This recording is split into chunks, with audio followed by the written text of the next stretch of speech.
Muy buenas noches y bienvenidos a este cierre de Wall Street. Lo primero es lo primero.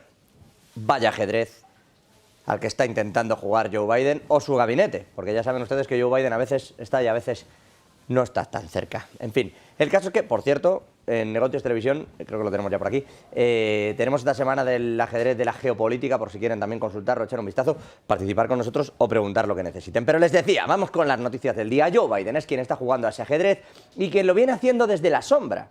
De hecho, a Europa le está costando un susto todo esto. Enseguida lo vamos a ver. Joe Biden negocia con Turquía porque no quiere que Turquía se vaya al lado ruso. Desde hace tiempo el funambulista de Recep Tayyip Erdogan se viene deslizando al lado oscuro, que diría Biden. Se va hacia Rusia y aunque hace equilibrios para intentar sacar dinero de las dos partes y también hace ese muro de contención frente a la inmigración que no quiere Europa, pidiéndole dinero a cambio, aunque hace todo esto, a Turquía le faltan cosas. Salsas en la vida, entre ellos formar parte del pleno derecho de una Unión Europea donde podrían caerte fondos. Y en un día que hemos conocido hoy, en el que ya sabemos que la balanza por cuenta corriente de Turquía anda muy floja, en su peor nivel histórico, en un día así también hemos sabido que Erdogan ha negociado bajo cuerda con Joe Biden entrar de pleno derecho en la Unión Europea. Pero de esto se han enterado después en Europa. Porque Joe Biden lo que ha negociado es, bueno, tú entras y a cambio dejas entrar en la OTAN a Suecia, que ese es harina de otro costal.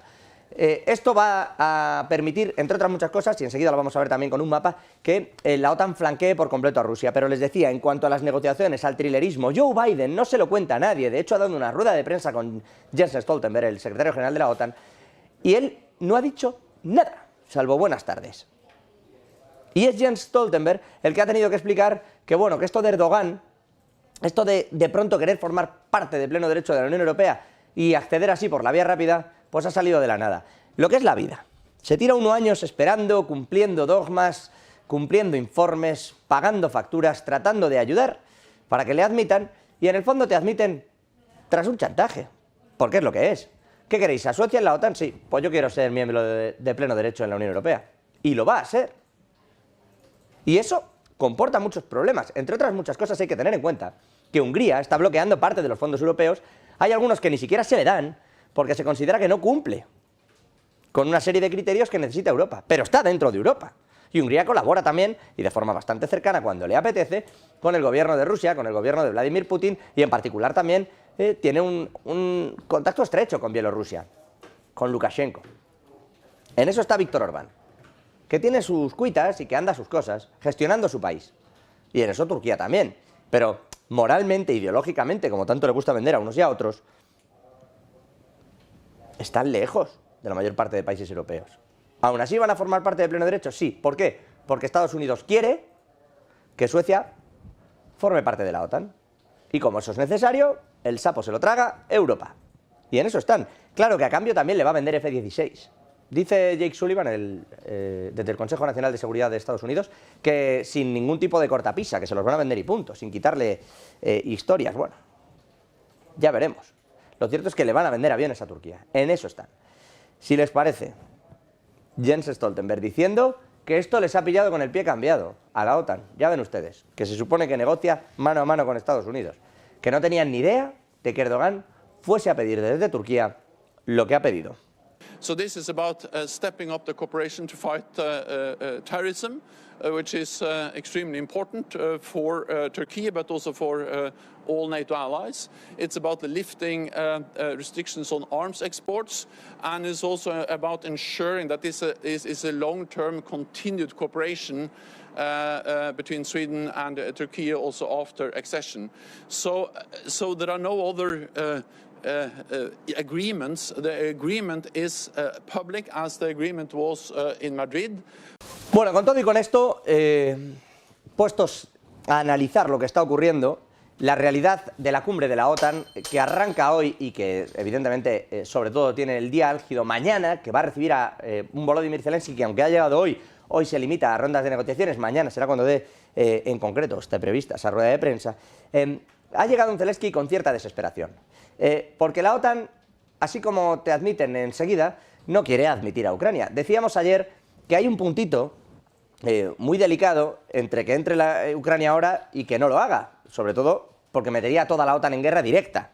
aunque en teoría ya lo estamos. Pero bueno, el caso es que habría que defender directamente el territorio ucraniano, incluso con soldados y como fuere, porque habría que activar el artículo 5 de ese tratado del Atlántico Norte si Ucrania formara parte de la OTAN. Ahora bien, ¿qué quiere Zelensky? Oiga, fírmenme, se lo decíamos ayer, un documento que diga que voy a entrar. Eso no se lo quiere dar tampoco nadie, porque creen que eso es soliviantar a Rusia. Así que tampoco se lo firma nadie. Pero tiene el problema entonces de, ¿ustedes qué me están prometiendo? Está desesperado Zelensky con esto. ¿Qué me están diciendo?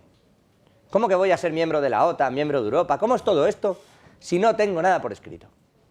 Desde que ustedes empezaron a decirme que yo podría entrar en la OTAN, han pasado casi 50 años.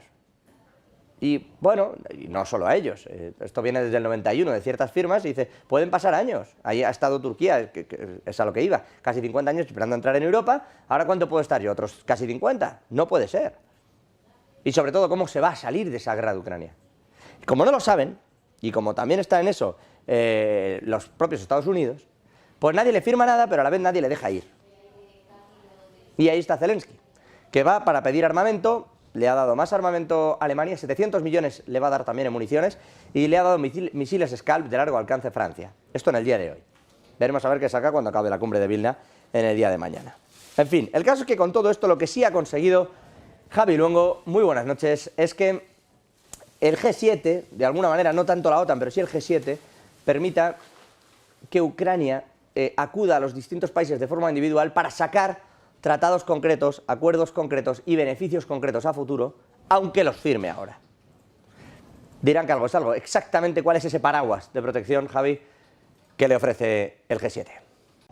Sí, ¿qué tal? Muy buenos. Las 7 mayores economías del mundo están avanzando en este marco de la cumbre de la OTAN en Vilna para anunciar un acuerdo multilateral con el que brindar entre todos garantías de seguridad directas hacia Ucrania tras la cumbre que termina mañana, que arranca en el día de hoy en la capital de la República Báltica. Está adelantando Financial Times que como parte de un paquete destinado a asegurar el apoyo a Kiev durante la guerra, se hablaría de un acuerdo multilateral, a especie de un paraguas entre el G7 y Ucrania, que permitiría no al bloque, pero sí a los países por separado, a cada uno de ellos, poner en marcha acuerdos bilaterales y compromisos bilaterales directos con el ejecutivo de Volodymyr Zelensky para brindar por una parte apoyo militar, municiones, pero por la otra también financiero, una asistencia económica constante, como quiere hacer por ejemplo la Unión Europea hasta 2027 para la reconstrucción del país. Un acuerdo que, según el rotativo británico, todavía se está negociando. El cronograma es lo que preocupa,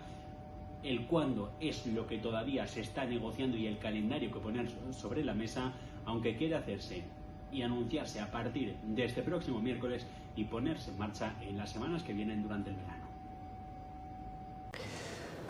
Gracias, Javi, como siempre. Bueno, esto por un lado. Por el otro, decía yo al principio, Rusia no quería ser rodeada por la OTAN, era uno de los grandes problemas que tenía, y también en base a eso se hablaba de si esto era una expansión o era esa operación militar especial que argumentaba el gobierno del Kremlin, Vladimir Putin. Bueno, más allá de todo eso, la realidad, fíjense lo que es la vida, es que el conflicto con Ucrania ha empujado, como pueden ver en el gráfico, como pueden ver en ese mapa que les vamos a poner, les ponemos. La realidad es que con lo que no quería que pasaran es lo que está pasando. La entrada de Suecia en la OTAN, el hecho de que Turquía se vaya directamente con Estados Unidos, todo eso está haciendo ahora mismo que, si ustedes miran el mapa, está absolutamente rodeado, a excepción de Bielorrusia, en esta especie de flanco.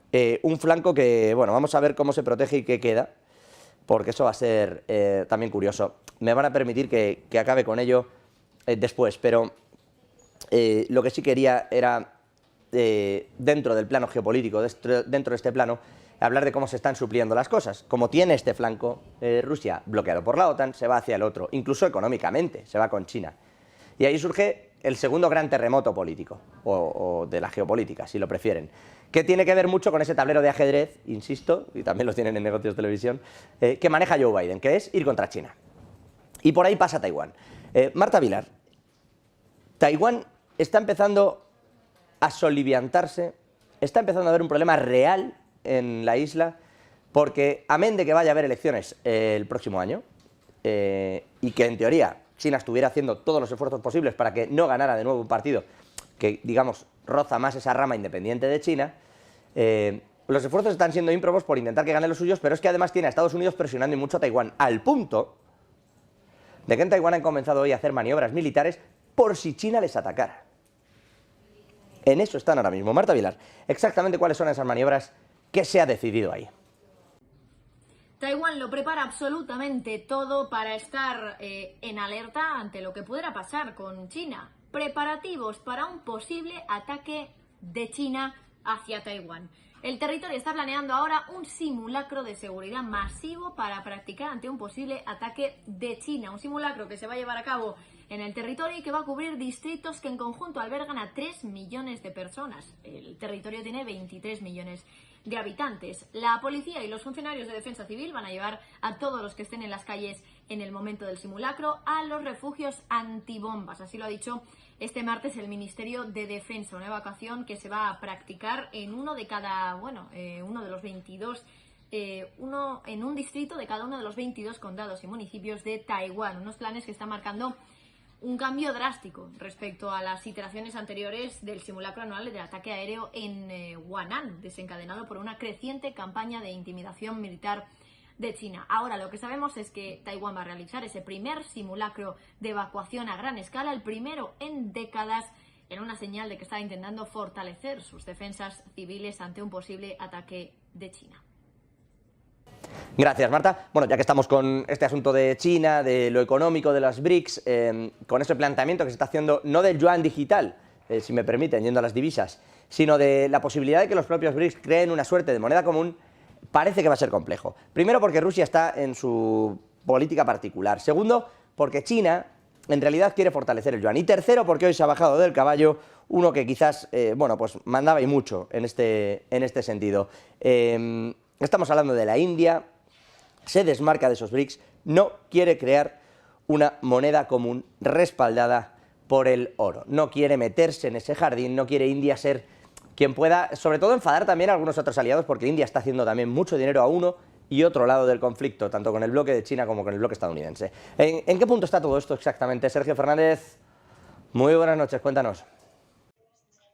India se desmarca de los BRICS y anuncia que no va a crear una moneda común respaldada por el oro. Esta iniciativa, de alguna forma auspiciada por la alianza de los BRICS con Brasil, Rusia, India, China y Sudáfrica al frente, de que están planeando lanzar una nueva moneda para liquidar pagos de comercio internacional y de paso desafiar el estado de reserva global del dólar estadounidense, no es apoyado por India, aunque es bastante probable que este bloque de las 5 naciones decida conjuntamente sobre el lanzamiento de una moneda BRICS durante su próxima reunión que tendrá lugar en agosto y que se va a llevar a cabo en San Petersburgo. India se retracta, se desmarca de esta alianza, se desmarca de los BRICS y ya ha anunciado que a pesar de que los países que constituyen los BRICS pueden estar del lado de la emisión de una moneda, India es el único que no ha mostrado interés en los planes para lanzar una nueva divisa. El Ministerio de Asuntos Exteriores de India, en una conferencia de prensa hace apenas unos días, dijo que India no tiene planes para una moneda de los BRICS. Hace un mes declaró, antes de la cumbre, que India podría retractarse de crear la nueva moneda. De hecho, India se está enfocando en estos momentos sobre todo en fortalecer su moneda nacional, la rupia, y esta va a ser la máxima prioridad del gobierno indio, que además, otro de los motivos por los que no se suman, por los que no están de acuerdo con el lanzamiento de esta moneda de los BRICS, es que está bastante preocupado por los motivos ocultos que pueda tener Beijing, que pueda tener China, ya que creen que está utilizando la plataforma de los BRICS para imponer la visión del presidente Xi Jinping en los países del mundo a la hora de destronar al dólar estadounidense y también de convertirse en una superpotencia económica y militar mundial.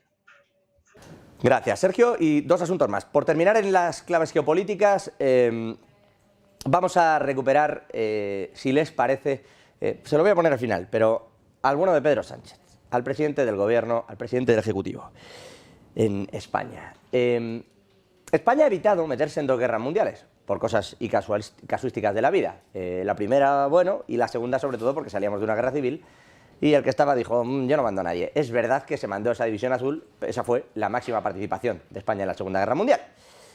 El problema de lo que está viniendo ahora, de lo que está pasando ahora, es que España le ha caído la presidencia de turno de la Unión Europea en un momento en el que Pedro Sánchez necesita hacer campaña electoral.